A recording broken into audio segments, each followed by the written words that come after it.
Hey everyone, welcome to another episode of r/Tales from Tech Support, where we get to have a little chuckle at the technologically disadvantaged.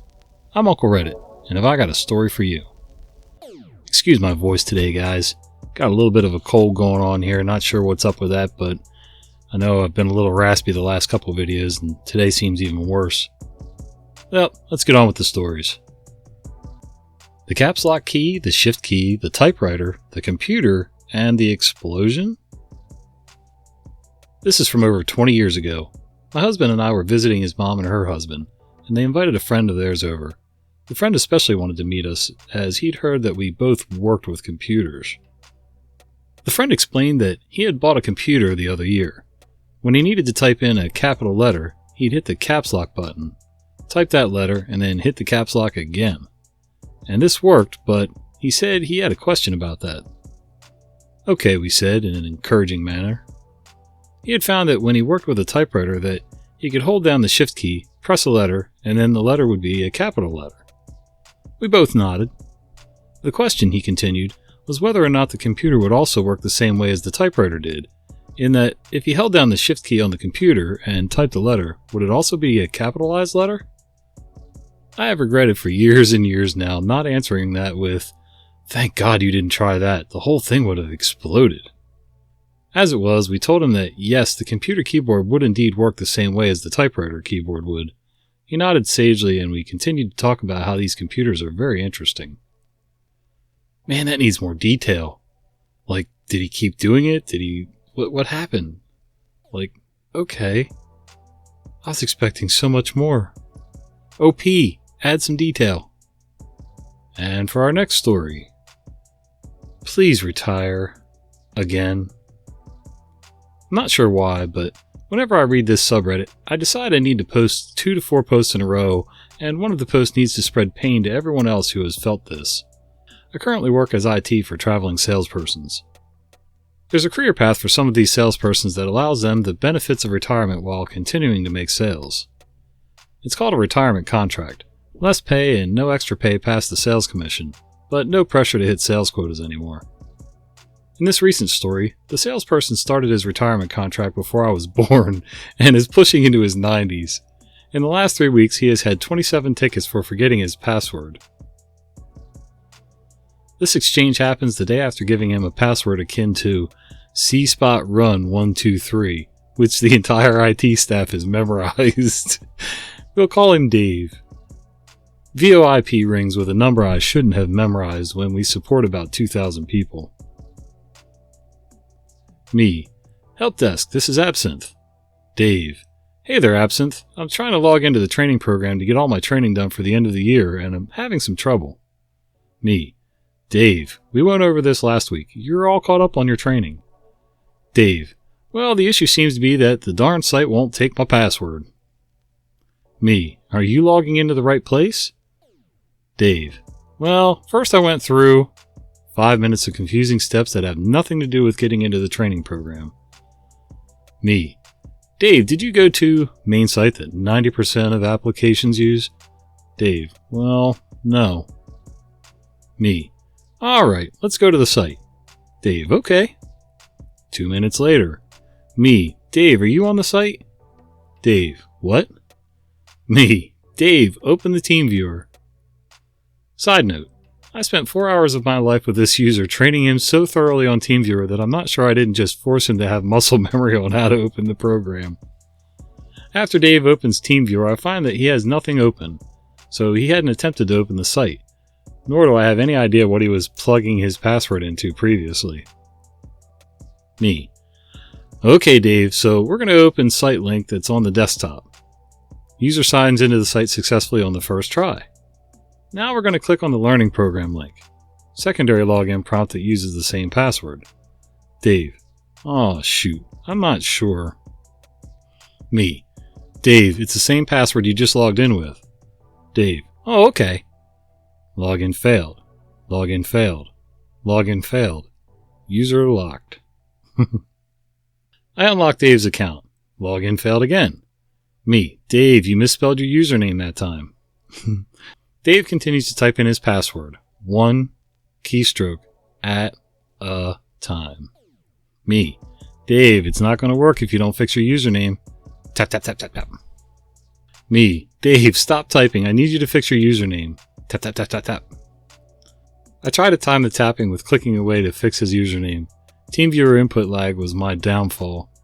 Dave is now typing the last half of his password into the username field without stopping for a moment. Furthermore, the password he's using is the password I helped him set up over 2 months ago that was based on his own name. Login failed. Me, Dave, why are you using that password? Dave, the I in David is an exclamation point, right? Me, Dave, your password is cspot_run123. Dave, oh. Login failed. User locked. User unlocked. I open up Notepad and type in cspot_run123 and put it right next to the password field. Me, go ahead and... Login failed. Login failed. Login failed. User locked. User unlocked. At this point, I blocked his keyboard input, which I should have done earlier when trying to fix his username. I start to doubt myself on whether the password I memorized is still his password. In this maelstrom of a rising migraine, I take it upon myself to type in his password for him. Login successful. I then realized that Chrome cached the login, and going back wasn't resetting it, and I really didn't want to tempt fate by clearing cache and having him log into the site again. It then dawned that I had spent an hour on one login prompt. Me, Dave, you're in the training site. Dave, wonderful. Now, let me just find... There it is. And it says I passed. Well, I guess I'm good then. Thanks, Absinthe. Me, have a wonderful day, Dave, and if you have any more issues, feel free to call back. Click. Q screaming into the void. Wow. That's a challenge. I'm pretty sure the guy still wants to feel useful. You know, he's probably got physical stamina and energy, but his mind is starting to go a little. That's a shame. I'm glad you didn't scream and yell at him. It's not like he's a dunce. He's just old and his brain cells are starting to go away. And the next story. We didn't write it to do that. This is a short one. Over the years, I've worked with a few folks that helped write major protocols for IT. Once, I was on a phone call with a client that was having trouble backing up something and was blaming NDMP for the issue. Me, that shouldn't happen. NDMP doesn't usually handle that. Client, yes it does. I've been working with backup for 10 years. Me, let me get our engineer to take a look. I IM him, and sure enough, it doesn't handle what's causing the issue. Client, what does he know? Get him on the phone now. My manager, he can't. He's in the UK and it's after 10 p.m. He answered out of courtesy. Me, he just added something. Client, what does he think now? I am my boss. Get ready. Me, we didn't write it to do that. Client, what does he mean? He didn't write it for that. My boss. He was on the V3, V4 team that designed the protocol. He IMs a webpage with his bio and who he works for now.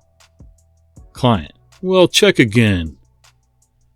Another time, another company. I sat next to an old mainframe engineer that was just marking his time until he could cash out his options. He was a nice guy, but was well known for not taking BS or tolerating idiots. One morning, he got into an argument with someone on the phone, finally raising his voice, not yelling, and saying, "No, it doesn't do that because I didn't write it to."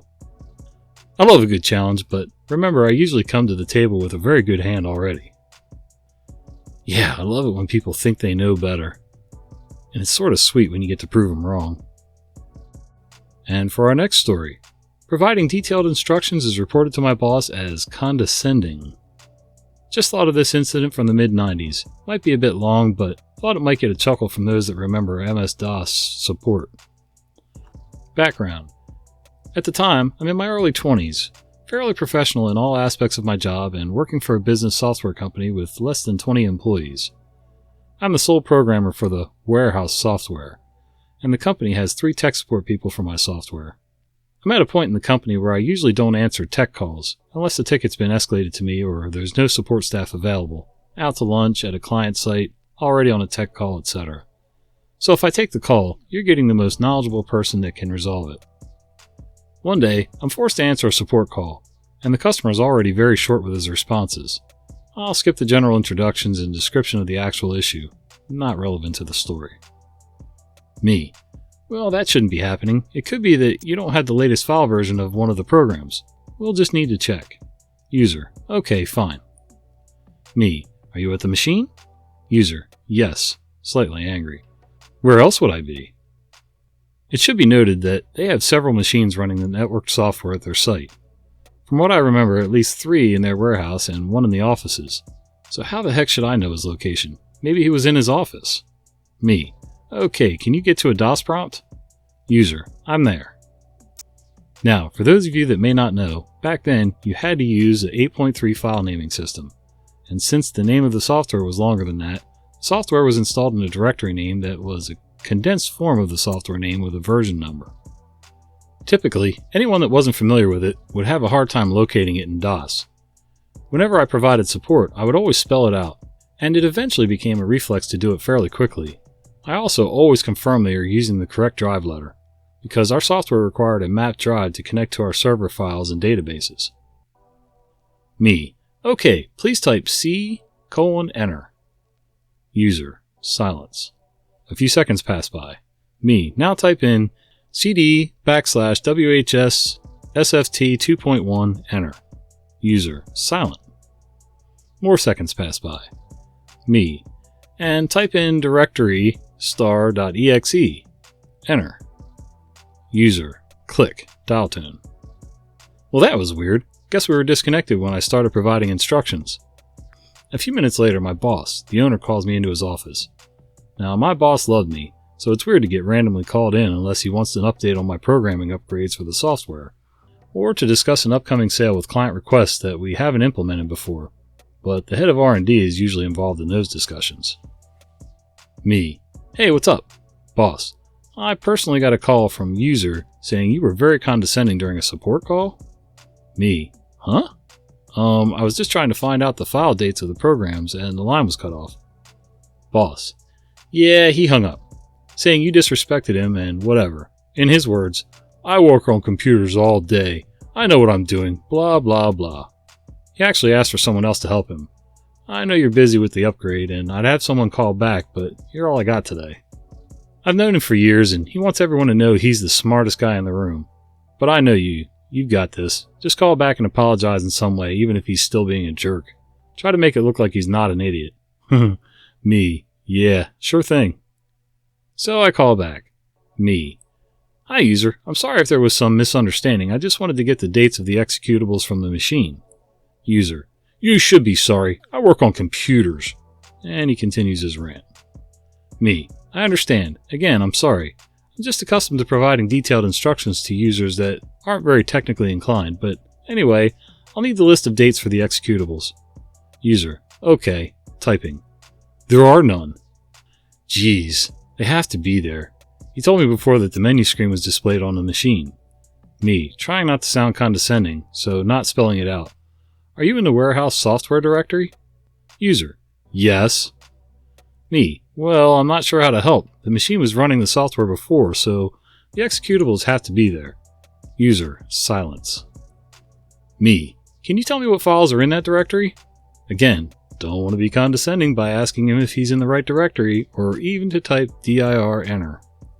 User. Reads off a bunch of files. Me. Wait, what? Those files had nothing to do with the software. What directory are you in? Ends up, he's in a completely different directory on the mapped drive.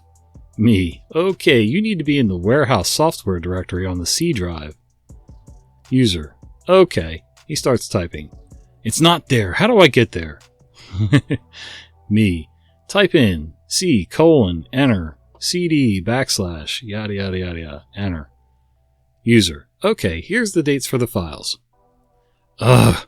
Support knows what they're doing. Just follow instructions to get issues resolved quickly. We don't say them to hear ourselves talk. Yeah, another one that thinks he's smarter than everybody else. Doesn't like being told what to do, but he really has no idea what he's doing and needs to be told what to do. Simply amazing. Well, thanks for hanging out with me, guys. If you enjoyed this content, do me a favor. Click like, subscribe, and click on the little bell icon so you don't miss the fat guy with the beard telling you stories. See ya.